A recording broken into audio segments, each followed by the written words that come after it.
ಬೇಡಿಕೆ ಆಗ್ತಕ್ಕಂತ ABCD ವರ್ಗೀಕರಣ ಈ ಮೀಸಲಾತಿಯ ಹೋರಾಟಗಾರರಲ್ಲಿ ತಾವು ಹೇಳಿದ ಹಾಗೆ ಇಡೀ ನಮ್ಮ ಕರ್ನಾಟಕದಲ್ಲಿ ನಮ್ಮ ಸಮಾಜಕ್ಕೆ ಬಹಳಷ್ಟು ಅನ್ಯಾಯ ಆಗಿದೆ.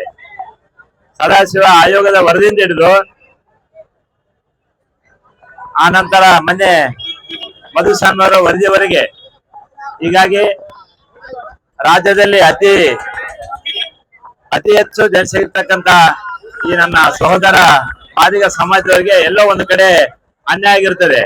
ಆದ ಕಾರಣ ಸುಪ್ರೀಂ ಕೋರ್ಟ್ ಆದೇಶದ ಪ್ರಕಾರ ಕರ್ನಾಟಕದಲ್ಲಿ ಇರ್ತಕ್ಕಂತ ಜನಸಂಖ್ಯೆ ಅನುಗುಣವಾಗಿ ಇವರಿಗೆ ಬರತಕ್ಕಂತ ಸೌಲಭ್ಯ ಇಂದು ಸ್ವತಂತ್ರ ಒಂದು 70 ವರ್ಷ ಆದ್ರೂ ಕೂಡ ಹಿಂದಿನೂ ಕೂಡ ವಂಚಿತ ಆಗುತ್ತಾ ಬಂದಿದ್ದಾರೆ. ಸಾಮಾಜಿಕವಾಗಿ ಆಗಿರ್ಲಿ, ಆರ್ಥಿಕವಾಗಿ, ಶೈಕ್ಷಣಿಕವಾಗಿ, ಸಾಮಾಜಿಕವಾಗಿ ಕೂಡ ತುಂಬಾ ಅನ್ಯಾಯವಾಗಿರ್ತದೆ. ಆದ ಕಾರಣ ನಾವೆಲ್ಲ ಹೇಳದಿಷ್ಟೇ, ಸುಪ್ರೀಂ ಕೋರ್ಟ್ ಆದೇಶ ಪ್ರಕಾರ ಏನ್ ಆದೇಶ ಆಗಿರ್ತದ, ನಮ್ಮ ಕರ್ನಾಟಕದಲ್ಲಿ ಇಂದಿನವರೆಗೂ ಕೂಡ ನಮ್ಮ ಸಹೋದರ ಮಾದಿಗ ಸಮಾಜದವರಿಗೆ ಏನ್ ಅನ್ಯಾಯ ಆಗಿದೆ, ವಿದ್ಯಾರ್ಥಿಗಳಿಗಾಗಲಿ, MBBS ಆಗಲಿ, ಇಂಜಿನಿಯರಿಂಗ್ ಆಗಲಿ, ನೌಕರಿಗಳಲ್ಲಿ ಆಗಲಿ ಏನ್ ಬರ್ಬೇಕಾಯ್ತು ಸೌಲಭ್ಯ ಇದುವರೆಗೂ ಬಂದಿಲ್ಲ. ಆದ ಕಾರಣ ನಿಮ್ದೆಲ್ಲ ಹೋರಾಟಕ್ಕೆ ನಮ್ಮ ಸಂಪೂರ್ಣ ಬೆಂಬಲ ಇರುತ್ತದೆ.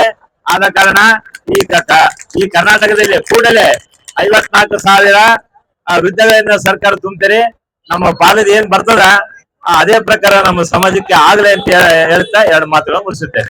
ಸಂಘಟಕರಿಗೆ ಸಂಭ್ರಮದ ಅಭಿನಂದನೆಗಳನ್ನು ಸಲ್ಲಿಸುತ್ತಾ, ಈಗ ನಮ್ಮ ಯುವಕರು ಹೆಚ್ಚಿನ ಸಂಖ್ಯೆಯಲ್ಲಿ ಬರ್ತಾ ಇದ್ರೆ ದಯಮಾಡಿ ಈ ಕಡೆ ಭಾಗದಲ್ಲಿ ಸ್ವಲ್ಪ ಜಾಗ ಇದೆ, ದಯಮಾಡಿ ಈ ಕಡೆ ಬರೆಯಪ್ಪ ಪ್ಲೀಸ್.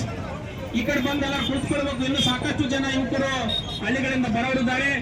ಹಾಗಾಗಿ ಅಲ್ಲಿವರೆಗೆ ಈ ಹೋರಾಟವನ್ನು ಉದ್ದೇಶಿಸಿ ನಮ್ಮ ಅಣ್ಣ ಮುನಿಯಪ್ಪಣ್ಣ, ಆರ್.ಬಿ. ತಿಮ್ಮಾಪುರಣ್ಣ, ಅವ್ರ ಆಂಜನೇಯಣ್ಣವರು ಕೂಡ ಇವತ್ತು ಈ ಕಾಲಘಟ್ಟದಲ್ಲಿ ಒಳ ಮೀಸಲಾತಿಗೋಸ್ಕರ ತಮ್ಮನ್ನು ತಾವು ಹೊಚ್ಚಿಟ್ಟು ಇವತ್ತು ಕೆಲಸ ಮಾಡ್ತಾ ಇದ್ದಾರೆ. ಕ್ಯಾಬಿನೆಟ್ಗೆ ಹೋಗ್ಬೇಕಂತಂದ್ರೆ ಅವರ ಜೇಬಿನಲ್ಲಿ ಅನುಷ್ಠಾನವಾದ ಇದ್ರೆ ನಾವು ರಾಜೀನಾಮೆಯನ್ನ ಇಲ್ಲಿ ಕೊಡ್ತೀವಿ ಎಂಬ ಒಂದು ರಾಜೀನಾಮೆ ಪತ್ರವನ್ನು ಇಟ್ಟುಕೊಂಡು ಕ್ಯಾಬಿನೆಟ್ಗೆ ಹೋಗ್ತಾರಂತಂದ್ರೆ ಅವರ ಸಮಾಜದ ಬಗ್ಗೆ ಇರುವಂತಹ ಗೌರವ, ಸಮಾಜದ ಬಗ್ಗೆ ಇರುವಂತಹ ಕಳಕಳಿ ಎಂತದನ್ನಂತ ತಿಳ್ಕೋಬೇಕಾಗಿದೆ. ಒಂದು ವೇಳೆ ಈ ರಾಜ್ಯದಲ್ಲಿ ಒಳ ಮೀಸಲಾತಿ ಅನುಷ್ಠಾನ ಆಗದ ಇದ್ರೆ ಅಣ್ಣ ಮುನಿಯಪ್ಪಣ್ಣ, ಆರ್.ಬಿ. ತಿಮ್ಮಾಪುರಣ್ಣ, ಆಂಜನೇಯನಣ್ಣ ಅವ್ರು ಏನು ತೀರ್ಮಾನ ಇದ್ರೆ ರಾಜ್ಯದಲ್ಲಿ ಈ ರಾಜ್ಯದ ಸಾವಿರಾರು ಲಕ್ಷಾಂತರ ಜನರು ಹೋರಾಟಕ್ಕೆ ಸಿದ್ಧರಾಗಿದ್ದೀವಿ ಎಂಬ ಸಂದೇಶವನ್ನು ಕೂಡ ಇವತ್ತು ಸರ್ಕಾರಕ್ಕೆ ಕೊಡಬೇಕಾಗಿದೆ. ಆದ್ರಿಂದ ಕೊನೆಯದಾಗಿ ಸಿದ್ದರಾಮಯ್ಯನವರಲ್ಲಿ ವಿನಂತಿ ಮಾಡ್ತಾ ಇದ್ವಿ, ನಿಮಗೆ ಎಕ್ಸ್ಟ್ರಾ ಪವರ್ ಇದೆ. ಒಬ್ಬ ಮುಖ್ಯಮಂತ್ರಿಗೆ ಕ್ಯಾಬಿನೆಟ್ ನಲ್ಲಿ ಎಲ್ಲರನ್ನು ಆರಿಸುವ ನಂತರದಲ್ಲಿ ತೀರ್ಮಾನ ತೆಗೆದುಕೊಳ್ಳಕ್ಕೆ ನಿಮಗೆ ಆದಂತ ಒಂದು ಪವರ್ ಇದೆ. ಆ ಪವರ್ ಮುಖಾಂತರ ಏನು ಇನ್ನೊಂದು ಸಾರಿ ಚರ್ಚೆ ಮಾಡ್ತಕ್ಕಂತ ಏನ್ ಹೇಳ್ತಾ ಇದ್ರಿ, ಚರ್ಚೆಗೆ ಏನು ಅವಕಾಶನೇ ಕೊಡಬೇಡಿ, ನೀವು ತೀರ್ಮಾನ ತಗೊಳ್ಳಿ, ಎಲ್ಲರಿಗೆ ನ್ಯಾಯ ಕೊಡುವಂತ ನಿಟ್ಟಿನಲ್ಲಿ ಒಳ ಮೀಸಲಾತಿಯನ್ನ ಜಾರಿ ಮಾಡಿ 56,000 ಹುದ್ದೆಗಳಲ್ಲಿ ABCD ವರ್ಗೀಕರಣದ ರೀತಿಯಲ್ಲಿ ನೀವು ಆಯ್ಕೆ ಮಾಡಿ. ಆಗ ನನ್ನ ಅಣ್ಣ ತಮ್ಮಂದಿರಿಗೆ, ನನ್ನ ಮಕ್ಕಳಿಗೆ ಉದ್ಯೋಗ ಸಿಗಲಿಕ್ಕೆ ಸಾಧ್ಯತೆ ಇದೆ.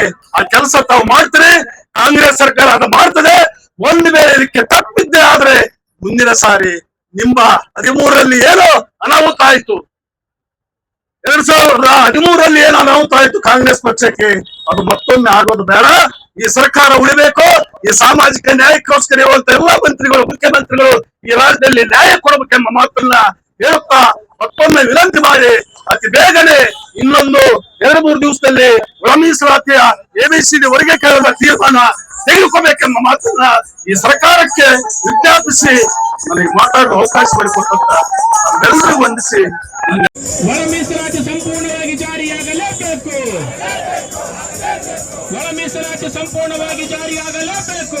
56,432 ಹುದ್ದೆಗಳ ನೇಮಕಾತಿಯನ್ನು ರದ್ದುಪಡಿಸಲೇಬೇಕು.